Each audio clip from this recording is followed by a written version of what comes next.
científico, quer desapropriar-se do real, mas reconstrói o real na sua cabeça numa ordem conceitual e o substitui pelo real e a dinâmica do próprio real, criando abstrações sobre as quais se constrói abstrações e acaba sendo uma polêmica autorreferenciada, né?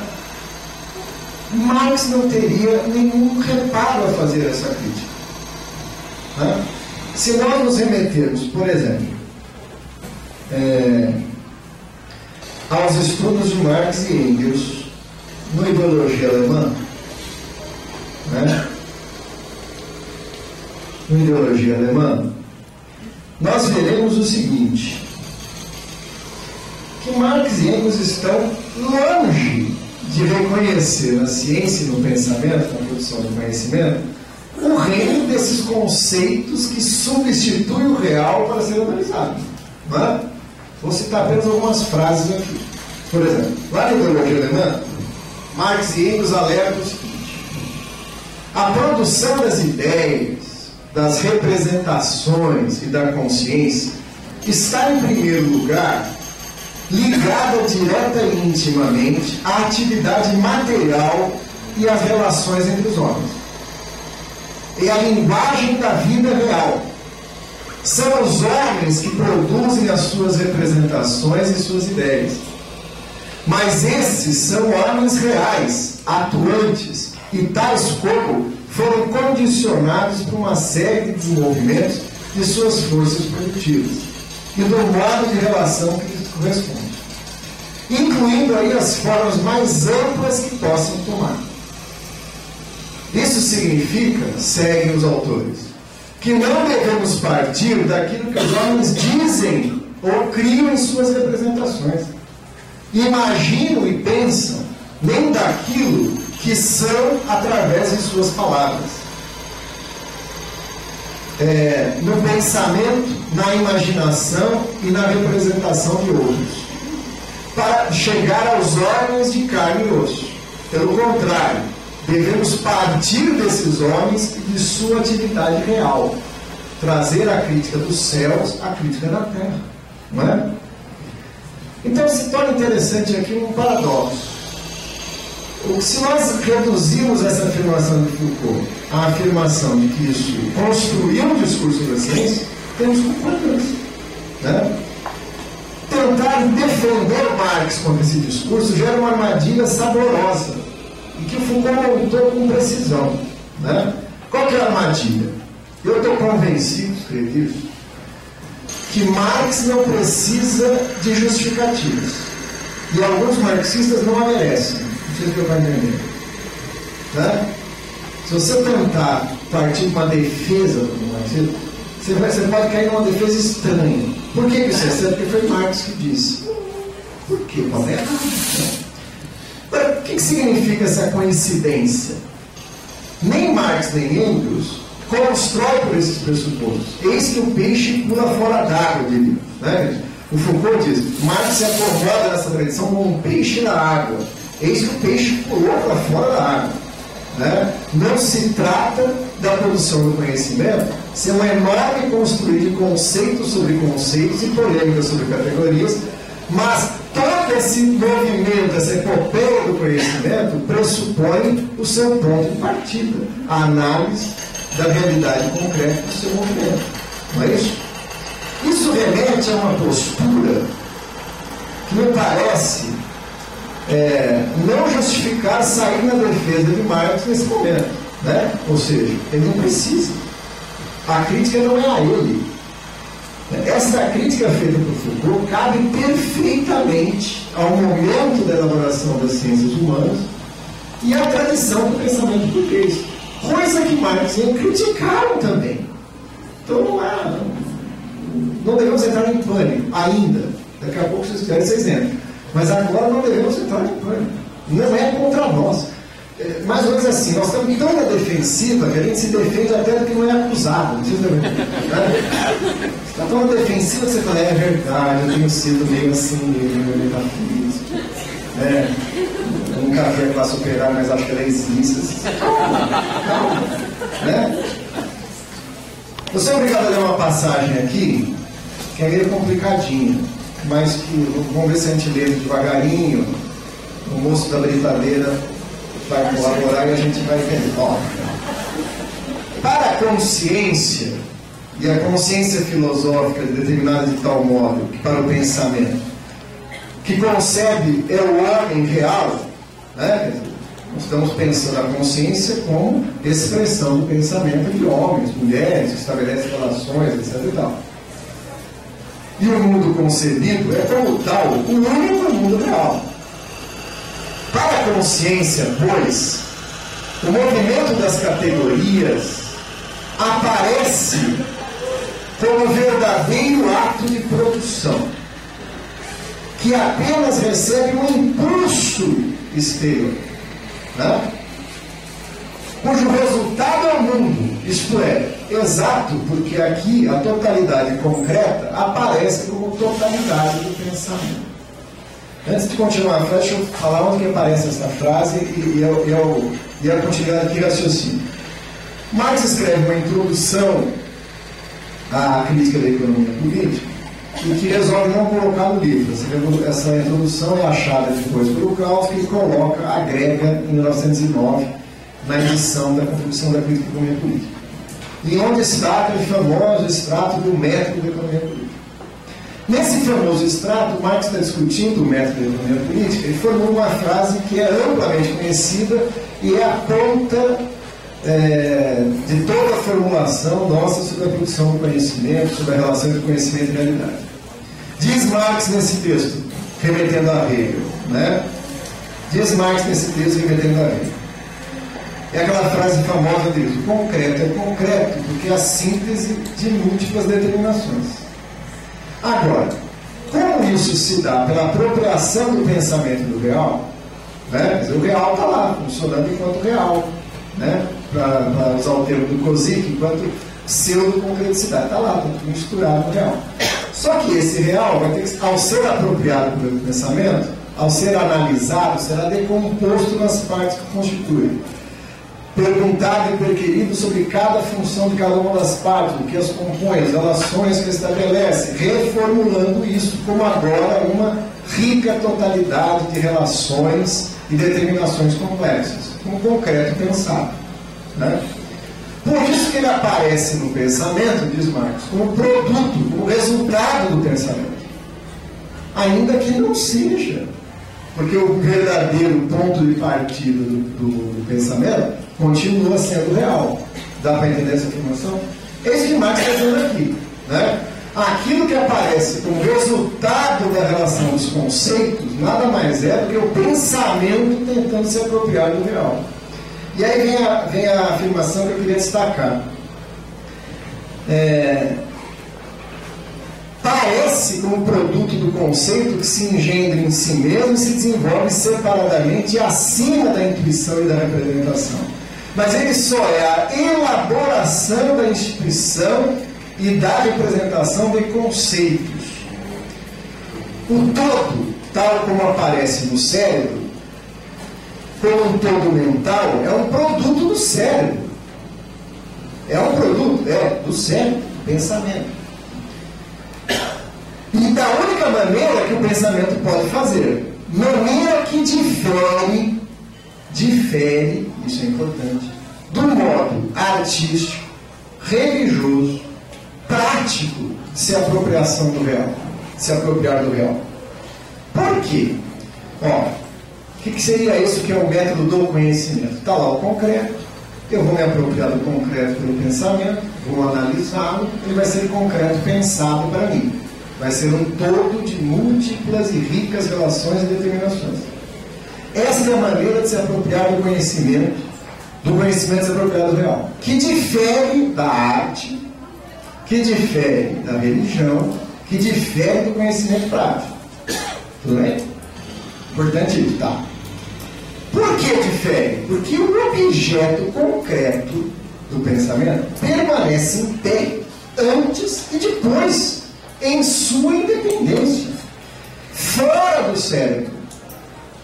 Ao mesmo tempo, isto é, o cérebro não se comporta senão teoricamente, especulativamente. No método teórico, o objeto no caso a sociedade, diz Marx, deve, pois, assar presente ao espírito como pressuposição durante todo o processo do conhecimento. Eu acho que aqui, nessa formulação de Marx, está uma chave fundamental para aquilo que nós compreendemos e para tentar contrapor ou dialogar com a chamada crítica pós-moderna. Vamos lá. O que nós conhecemos? O mundo real. Mas o real se apresenta de determinada forma. Né? Partindo do materialismo, não seria de supor que nós temos que captar o real, observá-lo, independente de nossos prejuízos, de nossas ideias, captar seu movimento próprio, descrevê-lo no pensamento? Não seria vamos dizer assim, ponderado, não seria prudente, não seria lógico pensar dessa forma? Seria, né? Seria. Vários materialistas pensam assim. Mas se o marxismo pensasse assim, sobraria um espaço muito pequeno que o diferenciasse de fato do positivismo. Porque assim pensa o positivismo. Está lá os objetos, sejam sociais ou qualquer que seja, eles têm sua dinâmica, que a capacidade científica é observar esses elementos do real e retirar deles suas leis. E uma vez retiradas suas leis, compreender o fenômeno, poder intervir nele, etc. Essa é a postura positivista. E bem-vindo ao pequeno programa. Marx não é positivista. Ele não acredita nisso. O real, tal como está, não expressa suas determinações. O real, tal como se expressa aqueles que vivem, né, se expressa na sua aparência. Exatamente por ser o concreto esconde suas determinações, que só podem ser apropriadas por um esforço teórico, de abstração. Ora, esse tipo de procedimento científico não é positivista. E para ir direto ao assunto, não pode ser reduzido ao empirismo. A empiria é um momento do processo e essencial, cuidado, que vamos voltar mesmo. Mas ela não pode ser aquilo que revela o conhecimento, pelo contrário, ele é o ponto de partida que precisa ser superado pela análise, pela teoria. A apropriação do real, tal como se expressa no pensamento, pela teoria, desvenda as determinações do real e pela capacidade de abstração, capacidade teórica, que ao revelar as determinações do processo e da constituição do próprio real, pode chegar à compreensão desse como uma rica totalidade, como concreto pensado. Tudo bem? Ora, o que isso nos impõe? Além de uma clara delimitação com o positivismo. Clara delimitação com o positivismo. Isso nos impõe uma segunda conclusão. Né? Nos impõe uma segunda conclusão importante. E que é essencial na concepção de conhecimento que aqui defendemos. Existe uma diferença entre aparência e essência. Né? Marx já disse, se aparência e essência coincidissem, não seria necessária ciência. Né? Esse concreto existente, esse concreto aparente, ao ser apropriado pelo conhecimento, revela além da aparência em várias dimensões. Vamos lá. Espaciais e temporais. Temporais por quê? Porque aquilo que está dado em certo momento como um produto, como real, é, na verdade, fruto de um desenvolvimento. É um momento do devir. Né? E aí Marx está navegando em águas hegelianas. Né? Aí é a fenomenologia do espírito para principiantes. Tá lá. Só uma parte, né? Uma passagemzinha, um pequeno parênteses. Marx, o primeiro contato que tem com Hegel, ele odeia Hegel. Né? Na carta ao pai, ele está explicando por que ele está abandonando o curso de direito, ele conta as coisas que ele estudou, como é que ele se desenvolveu, etc. E na parte que ele diz as primeiras leituras e contatos que ele com Hegel, ele descreve da seguinte maneira: é uma floresta inescrutável de palavras inúteis. Certo? Não tem nada a ver. De um lado você tem o positivismo jurídico, que é o mérito, e do outro lado esse senhor que não acrescenta nada à realidade. É uma enorme elucubração sem sentido. E se dispõe a fazer a crítica a Hegel. Né? E acontece nas melhores famílias. Você vai estudar um autor para criticar, quando você é um autor sério, você vai estudar para criticar. Hoje em dia, isso é uma questão, não é uma pré-condição para produzir trabalhos acadêmicos. Mas, normalmente, é bom, né? Você conhecer o cara que você pretende criticar. Tem gente que resolve isso na introdução, né? Faz uma crítica ao marxismo e faz a sua tese. Estudar isso, perder tempo. Quando o Marx vai estudar profundamente o livro para criticá-lo, ele incorpora coisas do seu adversário. É natural nossa forma de briga. Né? Começou lá no canibalismo e até hoje funciona assim. Você luta contra alguém e incorpora características daquele com quem você lutou. Né? O Marx incorpora muita coisa do Hegel. Mas uma das coisas essenciais da incorporação e da superação dialética de Marx em relação ao hegelianismo é a questão dele capturar a realidade em movimento, o devir, as transformações do real. Tudo é movimento. Portanto, se eu vou para o real e olho para o real tentando compreendê-lo, eu tenho que ter clareza que eu estou diante de um momento do devir do real. Né? Por algum processo ele chegou no que está e ele tem uma contraditoriedade que o levará além dele. Se eu não compreender esse real em movimento, eu corro o risco de ter uma brilhante descrição do né? E não do movimento do devir, do era, do é, do tende a ser ou do vir a ser. Né? Por isso, o empirismo e o positivismo têm um problema na captação do real. Um problema que não é um problema de opções metodológicas, é um problema de acreditar que a captação do é a reveladora do ser da coisa, e não o seu movimento. Né? O Hegel brincava com seus alunos, por exemplo, da rosa. Né? O que é rosa? O que é uma rosa? É uma rosa, todo mundo sabe que é uma rosa, porque nem aqui o Hegel explicar para mim o que é uma rosa, eu sei que é uma rosa. Rosa é uma flor, né? Aquele botãozinho, primeiro fechadinho, depois a brocha, um caule comprido, que tem uns espinhos, uma folha serrilhada, que a gente junta o número de 12 para dar uma namorada. É isso, não, isso é rosa. Tá. Aí dizia o Hegel, não, esse é um momento da rosa. Né? Se eu trouxer aqui um bando de sementinhas pretas pequenininhas, aquilo também é rosa. Se eu trouxer aqui um tufo de espinhos, tudo mal aparado, aquilo também é o momento da rosa. Se eu trouxer uma porção de coisas secas, murchas, despetaladas, cheirando a tumba de defunto, também é rosa. São momentos bem da rosa. Agora você imagina o estrago que você faz no Dia dos Namorados dando essas outras manifestações da rosa para a sua namorada. Né? Um tufo de espinho, olha meu bem para você. Assim, aquelas coisas despetaladas, murchas, assim, né? Passei no cemitério de Pindim para cá, lembrei de você, né? Se vai perder a namorada, você pode até afirmar, é dialético, mas perder a namorada. Mas ele tem razão, aquilo são momentos do ser da rosa. Né? A rosa é resultado do processo. Dizia Hegel, o todo, a verdade está no todo, que é a frase que as pessoas repetem e gostam. Hegel dizia, a verdade está no todo. Mas não continuaram lendo, porque se você continuasse lendo, ele dizia o seguinte, a verdade está no todo, mas o todo nada mais é do que o processo que se implementa. Né? O todo não é em si. O todo é, antes de mais nada, dizia Hegel, resultado. Né?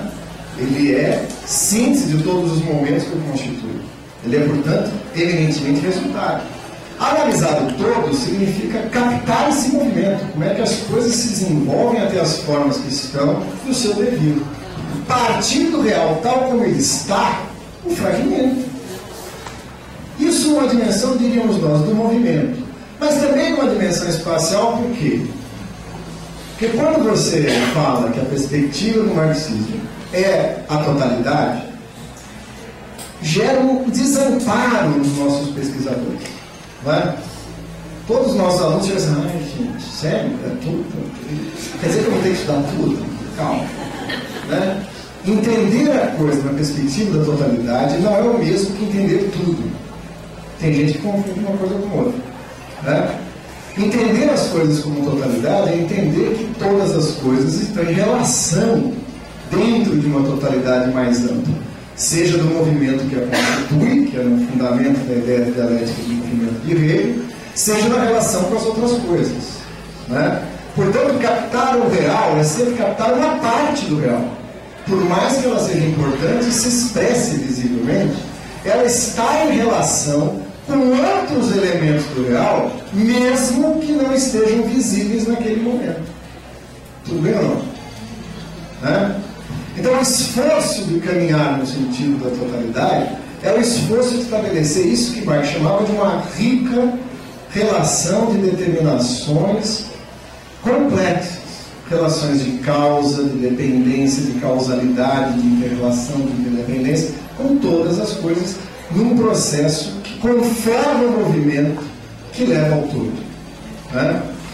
Ora, nesse sentido, eu espero ter contribuído para dizer que Marx difere dessa ideia criticada por Foucault, de que a ciência humana tem a pretensão de reduzir o real a um conceito explicativo do real, colocando isso no lugar para tornar compreensível um movimento que em si é aleatório.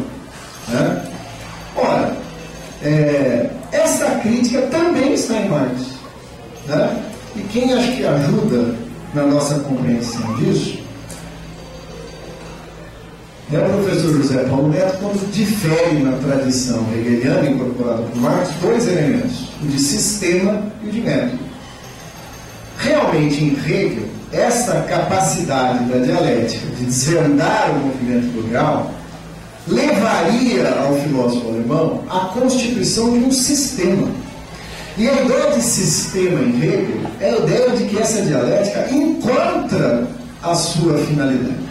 Agora, a ideia de sistema de Hegel está diretamente ligada à ideia do espírito. Né? Ou seja, o que é o espírito para o Hegel? A ideia. É a essência que antecede tudo, que se expressa no mundo. Né? Então você tem materializações do espírito objetivo. A sociedade, o Estado, são materializações do espírito objetivo. Mas no espírito tem momentos onde ele se expressa como uma ideia que permite compreender os desígnios do espírito. São as manifestações, diria Hegel, do espírito absoluto. A filosofia, a arte, né? A religião são momentos dessa expressão do espírito absoluto. Portanto, Hegel tem a firme convicção que a filosofia é capaz de, no pensamento, desvendar os desígnios do espírito através da ideia de sistema, compreender o movimento do todo através das ideias. Agora, por que para Hegel isso é possível? Porque o desenvolvimento objetivo das coisas nada mais são do que exteriorizações do espírito. Então a filosofia pode recriar no pensamento a intencionalidade do espírito através das suas obras objetivas, vendo além da parcialidade particular, compreendendo o seu movimento universal. Exemplo, lá na introdução ao estudo da filosofia, que é um dos textos que a gente aconselha o pessoal que quer ler Hegel começar, que são aulas do Hegel, né? O pessoal transcreveu, então, uma coisa mais decente. É uma floresta mais escrutada de palavras, mas é um bosquezinho mais organizado, né? Com setinhas, vai por aqui, vai por ali e tal. Nessa introdução a história da filosofia, o Hegel, a história da filosofia, Hegel fará a seguinte formulação: me pergunto se a filosofia vai sobreviver, né? E ele responde assim: olha, não existe a filosofia, o que existe são as filosofias, né? As filosofias surgem, se desenvolvem e desaparecem. A filosofia não, porque o que é a filosofia? É o resultado do desenvolvimento destas filosofias particulares. Deu para entender? O todo como síntese de múltiplas determinações. Ora, ele tem convicção de que é possível uma filosofia encontrar um sistema que compreenda o pensamento humano e, portanto, compreenda o desenvolvimento das filosofias particulares. Isso está em Hegel. Tanto é que o seu esquema, o seu sistema, tem começo, meio e fim. Né? Eles têm uma ideia de fim da história. Qual é o fim da história? A coisa funcionaria mais ou menos o seguinte: por que é possível conhecimento para ele? Porque aquilo que existe no mundo é a objetivação, a externação do espírito, na forma de uma manifestação do espírito objetivo.